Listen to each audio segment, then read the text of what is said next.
जौनपुर से इस वक्त की बड़ी खबर आ रही है। धनंजय सिंह की पत्नी श्रीकला रेड्डी का टिकट बसपा ने काट दिया है, जिसके बाद बसपा ने श्याम सिंह यादव को टिकट दिया है, जो इस समय वहां से मौजूदा सांसद है। इन सब में खास बात यह है कि श्रीकला रेड्डी ने पहले ही नामांकन कर दिया था। अचानक बसपा ने आपको प्रत्याशी बना दिया, रातों रात। कल जोनल कोऑर्डिनेटर आए थे, उन्होंने कहा कि टिकट नहीं कटेगा, और आज आपको प्रत्याशी बना दिया। कितना आपको खुशी हो रही है और क्या अनुभूति कर रहे हैं आप टिकट पाने के बाद? देखिए, इसमें कोई दो राय नहीं है कि मैं खुश नहीं हूँ।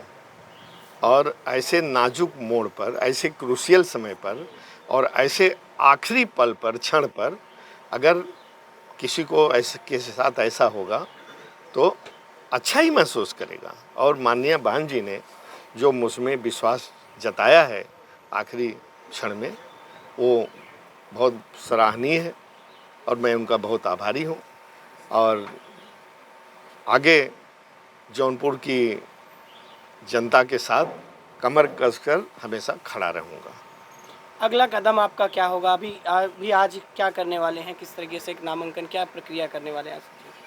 जो नामांकन में होता है, अभी संभवतः 1 बजे के पहले मेरा वो सिंबल आ जाएगा।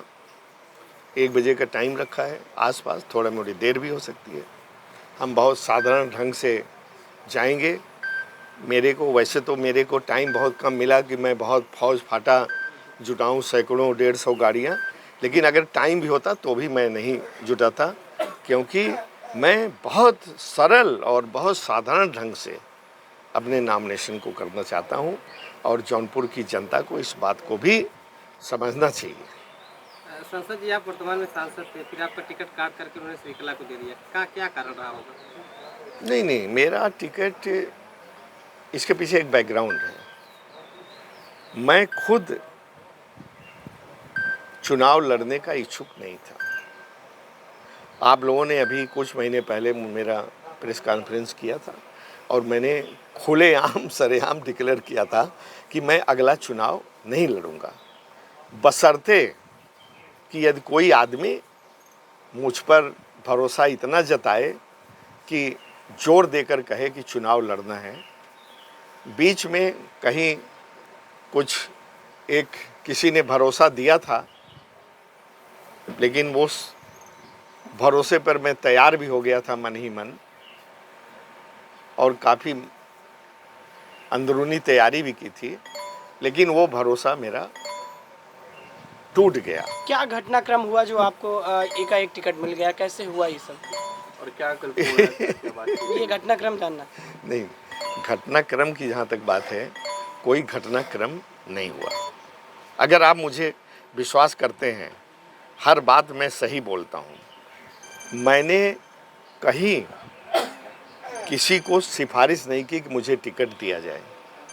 आप इस पर विश्वास करें न करें, मैं आज सुबह बाहर निकलने वाला था, बल्कि वरुणा से मेरा रिजर्वेशन था। सुबह चला जाता मैं, और लखनऊ से फिर मैं चला जाता बाहर बॉम्बे।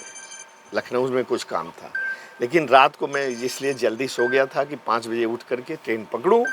तो मुझे रात को माननीय बहन जी का टेलीफोन आया कि तुम्हें चुनाव लड़ाना चाहती हूँ, तैयार हो? हमने कहा अगर आपका आदेश है तो मैं एकदम तैयार हूँ। और आज मैंने आगे का प्रोग्राम अपना कैंसिल करके, ये बहुत चांस के संयोग की बात है, बहुत चांस की। बसपा को बीजेपी की बी टीम कहते हैं लोग, और ऐन वक्त पे इस तरह से टिकट बदल देना, जिस तरह से धनंजय सिंह आए थे, एक लहर सी लग रही थी कि बीजेपी का वोट कट रहा है, तो आप क्या लगता है, आप भी काट पाएंगे? आप कहते हैं, लोग कहते होंगे, लेकिन मैं तो ऐसा नहीं मानता। ठीक है, बसपा पिछली बार भी मैंने जीत दर्ज की थी जौनपुर की जनता की बदौलत, सपा गठबंधन। हाँ, और देखिए, मैं कहता हूँ कि इस बार भी एक ज्योतिषी की भविष्यवाणी है कि अगला एमपी, वो महीनों पहले कह दिया था कि अगला एमपी जौनपुर का आपको ही होना है, देख करके। तो मैंने कहा जब मुझे टिकट ही नहीं मिला तो मैं एमपी कैसे होऊंगा? तो उसने कहा कि अब इसके बारे में तो मैं नहीं कह सकता, लेकिन मेरा गणित, मेरी विद्या यही कहती है। और जब मैंने फिर टेलीफोन किया, कल टिकट का, आज आखिरी नॉमिनेशन के कल ही किया, कि हमने कहा कि आप तो कह रहे थे तो अगला एमपी मुझे होना है, तो और आज कल लास्ट डे है, अभी तक कहीं से कोई सुगबुगाहट नहीं है तो उसकी बात तो मुझे लगता है कि सही होती दिख रही है मुझे, क्योंकि 1 बजे मुझे एकाएक माननीय बहन जी का टेलीफोन आया और मुझे कहा गया कि मैं आपको लड़ा। श्रीकला का टिकट कटा, कितना नफा नुकसान आपको मिल पाएगा इससे अचानक इस वक्त पे? अब इससे क्या हम असेसमेंट अभी कर पाएंगे कि उनका टिकट करने से मुझे तो लगता है कि सब लोग मुझे तो लगता है कि सब लोग मेरे साथ ही रहेंगे।